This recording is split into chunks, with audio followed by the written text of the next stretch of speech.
a major presence, but even the cockfighters have a national trade association.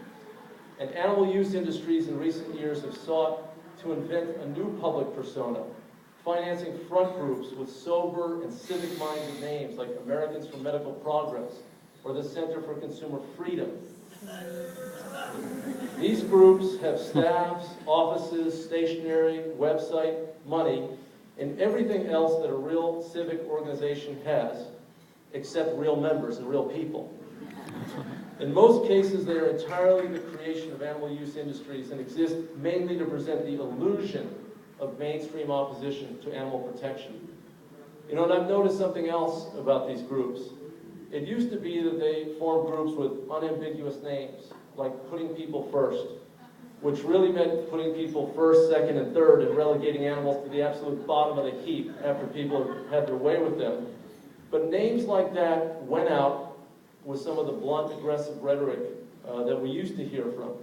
Nowadays, the casual observer of animal welfare controversies has a little more trouble figuring out who the opponents of reform are. The horse slaughter people are organized, some of them, under the Animal Welfare Council. The bear baiters went up against us in one ballot measure. They were the Maine Fish and Wildlife Conservation Council. And the fight over Proposition 2 in California, the factory farmers were Californians for Safe Food.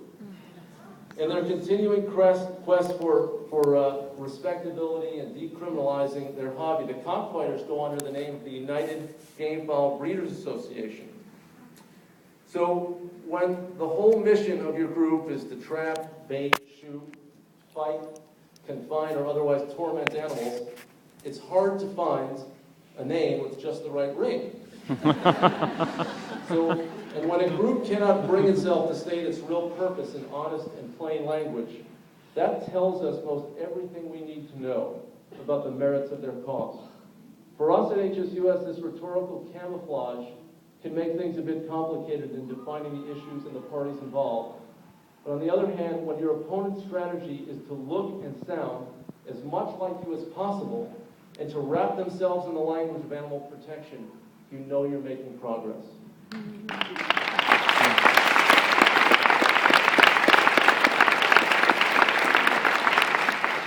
You know, as I've studied the issues through the years, I've become, more and more deeply concerned about the direction of industrial agriculture. And today, it's really an interlocking network of private and public institutions that controls our food production system. From one perspective, from their perspective, it's been a raging success, consistently generating enormous yields of grains and animal products at low prices for consumers. But these activities and these prices mask an array of social costs: animal cruelty, environmental pollution, dangerous new pathogens and other food safety concerns, and the bankrupting of family farmers and the unraveling of their rural communities. It is the tension between these two contrasting views, just driving down price at all costs with no standards, and our view that we must maintain standards in a civilized, democratic society. That's the flashpoint in the debate today.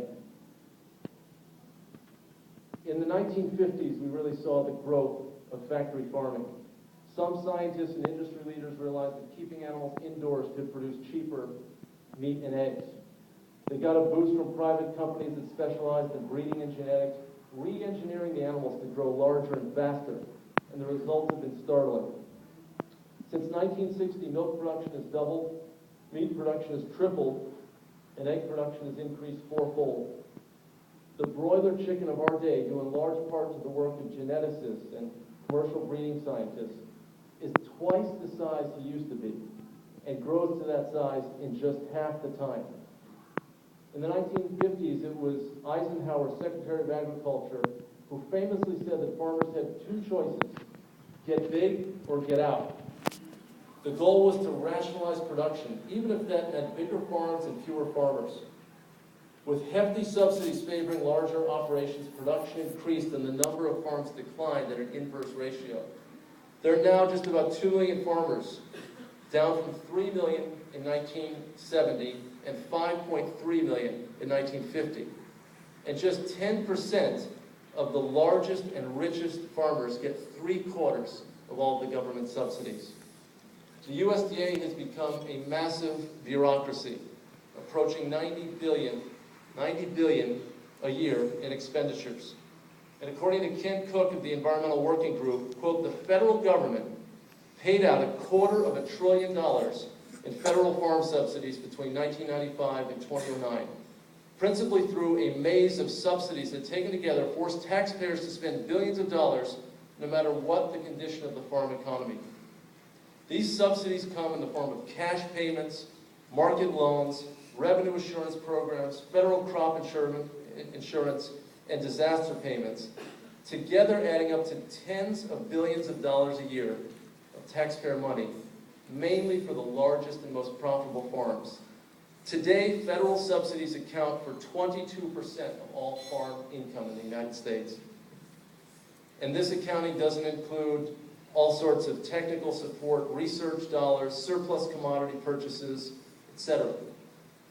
You know, when the Obama administration and Congress bailed out the car makers and the banks in 2009 to prevent a deepening recession, it not only required full repayment of the loans, but also a series of reforms within these industries. High fuel efficiency standards, for example, from Detroit's car manufacturers, and no over-leveraged financial instruments from Wall Street traders. By contrast, Congress and the USDA asked for nothing in the way of reform in return for the annual payouts of billions of dollars to agribusiness. No repayments, no standards of animal care, no sustainable practices, no comprehensive manure management or other environmental protections. But you would think this industry, with all of this federal largesse, all of the billions that come from taxpayers, would feel some obligation to do something, to give something back to the public. But even as they collect billions of dollars a year in government subsidies, corporate farmers dismiss talk of all such reforms and lecture their critics on how the free market should work. The federal government funnels 70% of all these subsidies of direct payments, $5 billion a year, to producers of just 5 crops: corn, cotton, rice, soybeans, and wheat. And given that 80% of soybeans and 70% of corn are fed to farm animals, these subsidies are an enormous benefit to the livestock sector because feed is their biggest cost and they get it at artificially low prices. According to a 2006 study by Tufts University, the low-cost corn and soybeans saved Tyson Foods alone $288 million a year. The same study found that the government pays a hidden subsidy of $35 to pork producers for every pig raised and killed. I have been so frustrated to see the USDA, when the pork industry overproduces or when the egg industry overproduces, putting additional millions of dollars into buyouts of these surplus products. Every year, few people want to eat the meat from spent hens, no longer needed by egg producers. Weakened by the enormous outputs needed to produce an egg almost every day of the week, the hens have fragile bones which break easily and splinter into their flesh. The old cliche was that spent hens become Campbell's soup.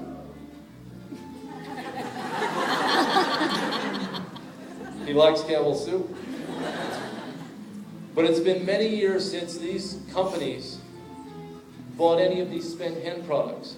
But as many as 24% of hens suffer broken bones following removal from their cages, and 98% of carcasses have broken bones by the time they reach the evisceration line.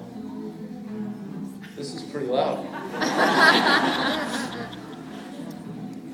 The United Egg Producers has said that the U.S. government has become the largest single buyer of spent hen meat. And you see this with so many of the surplus products from this industry. And Americans don't get a break from these industries. The egg industry is now the target of a series of class action lawsuits for illegal price fixing. In 2008, it came to light that the United Egg Producers had set up a phony animal welfare program, and it was fixing prices. So this industry that's getting all sorts of subsidies is jacking up prices 30% on consumers, yet claiming